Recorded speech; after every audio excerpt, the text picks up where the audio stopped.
We're continuing with Saigyo on the Poems of a Mountain Home, part 2. Anyway, so we pick up on Mount Yoshino, snowflakes scattering down from cherry limbs, one of those years when blossoms will come late. We're still reading in spring. Page 35, I'll forget the trail I marked out on Mount Yoshino last year. Go searching for blossoms in directions I've never been before. So he's forgotten his trail and he's going to go on a new route. I'll forget the trail I marked out on Mount Yoshino last year and go searching for blossoms in directions I've never been before. He's a phytologist. What? He's interested in the flora and fauna. Oh, I don't know. It just seems flowers. it's in writing. He using the blossom as an excuse to write poetry. The purpose of the blossom is just for poetry. That's what one poet said. Since the day I saw Mount Yoshino's blossoming treetops, my body's one place, my heart in another. I like to see that. See, these Japanese poems, they'll take out one object, sort of. They say there may be just one noun and then a whole bunch of verbs on their feeling about it. Read it again. Since the day I saw Mount Yoshino's blossoming treetops, my body's one place, my heart in another. Why is that? Blossoming peak tree. Blossoming treetops there. Did I read it twice already? The Japanese Yashino Yama Koji no Hana. It's from the SKS, which means the Shankasu. Spring. We're still in springtime. Started out with spring. I'd have it first one way, then the reverse. It's interesting. I never heard the expression Treetops. You haven't heard treetops? Like when we say usually blossoming trees, you don't say treetops. Oh, well, in English you have treetops. But it's interesting though, because maybe he's looking at a distance at many of the trees, at the treetops. He may be looking at the mountain. See, he's looking at mounts, the whole mountain. I'd have it first one way, then the reverse, in blossom viewing spring. Never mind nighttime, in moon viewing autumn, do away with days. I'd have it first one way, then the reverse, in blossom viewing spring. Never mind nighttime. In moon viewing autumn, do away with days. Do you understand that? You're in charge of an analysis. What's the analysis? It seems it's beautiful, the moon viewing. Under the moon, the side is very beautiful in the springtime. Yeah? Burton Watson is the translator. Springtime. If only I could divide myself, not miss a single tree. Now he wants to become multiple. You say he's amazed. He's drunk with it, Judy. No, he wants to multiply. Certainly, he likes to enjoy and then twice. He wants to have like 10 copies of himself go out hiking. So to enjoy 10 times more.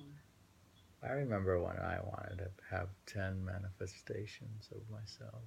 To do what? Well, one would play the piano, and one would write poetry.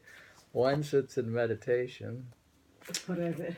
One does some cooking, But you and see, he wants all of them to do the one same. goes hiking, looking at blossoms. Enjoy the blossoms. One could go to Japan. Read. One's to India. If I could divide myself, not miss a single tree, see the blossoms at their best on all 10,000 mountains. You see, God, he's ambitious. For a Buddhist, this is like horrible. He's hungry.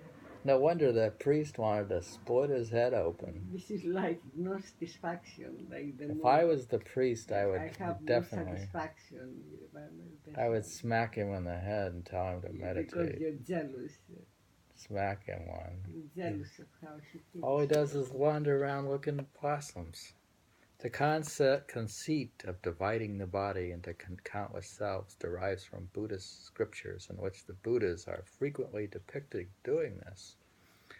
Saigyo perhaps borrowed it from the four-line poem by the Chinese poet Li Suyong, entitled A Poem to Send to Friends in the Capital, the closing lines of which read, "If I could change into 1,000,000 selves, I'd send one to climb each peak and gaze far off towards home." See my Columbia Book of Chinese Poetry, New York, Columbia University Press, 1984. That's Burton Watson. Yeah, that's what I'm saying. I wanted to live life over. One of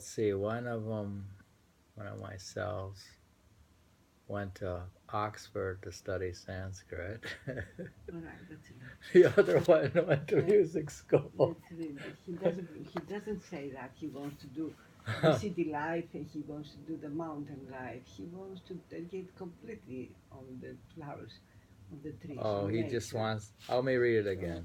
That's the difference. What? He just loves one thing, and she wants to love it. All right. Many times more. What would you split yourself up to do? I don't know. If only I could divide myself, not miss a single tree, see the blossoms at their best on all 10,000 mountains. He wants to see. We should publish that. Publish it? You we like this put one? That, we should, put it on the Media. Okay, that's a good. We like this one. Let me do it though. You can have it. Since I'm already divided up into too many selves, too many. I have too many social media accounts, so I can't divide myself up so much. Why should my heart still harbor this passion for cherry flowers? I who thought I had put all that behind me. Now, did we encounter this thing where he was having an emotion? Oh, I had an emotion. I thought he thought he had grown out of having an emotion.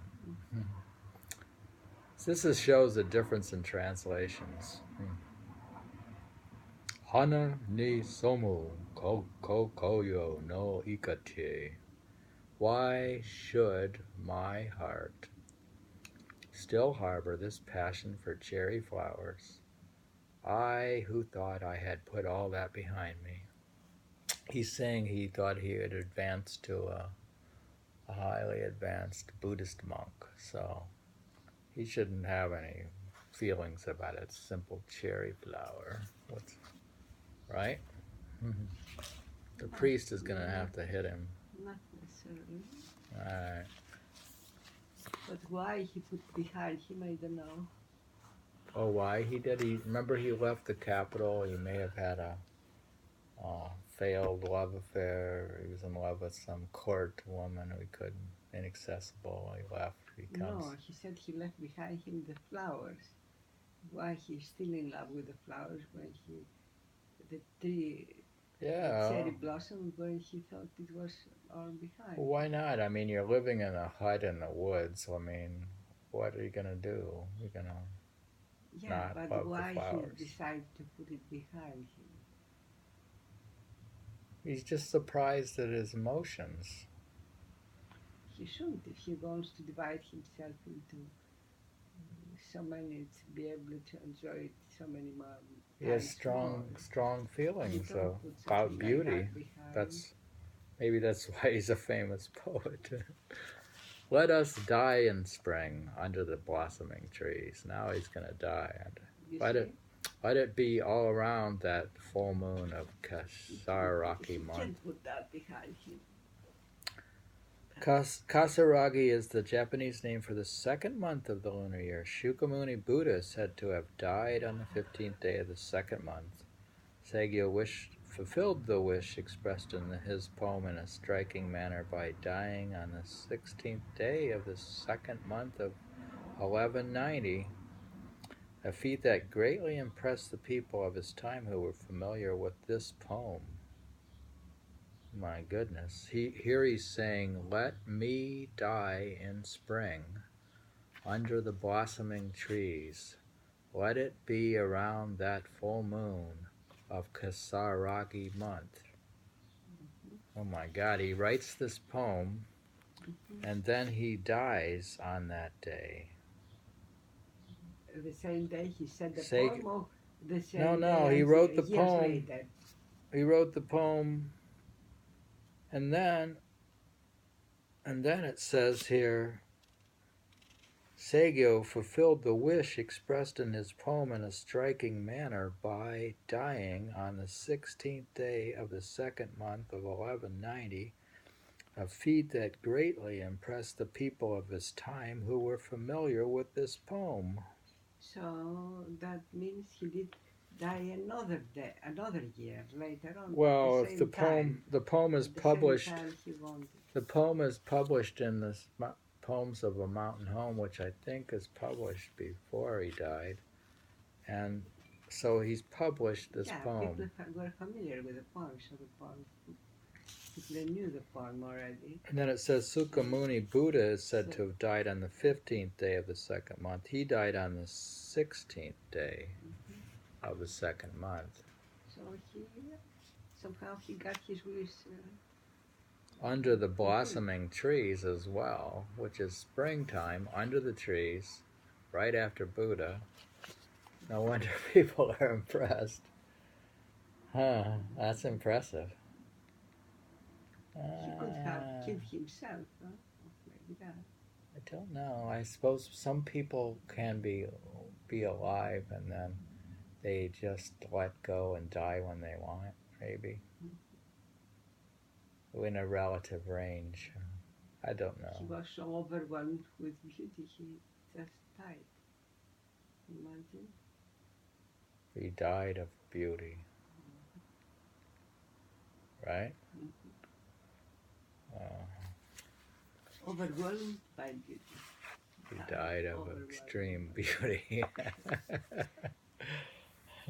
Extreme of anything. Extreme beauty. Can bring killed him. The opposite extreme. Could be the cherry blossoms killed him.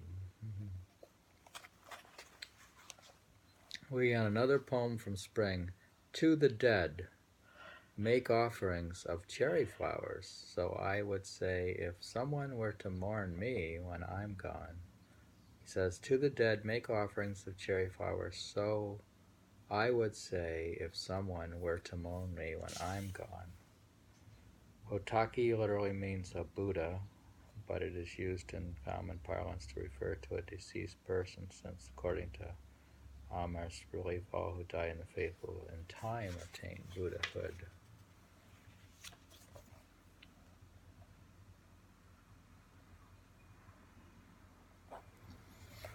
So we have, what's nice about it is this, we have a lot of nature poetry combined with Buddhism. Because Saigyo is a poet and a Buddhist.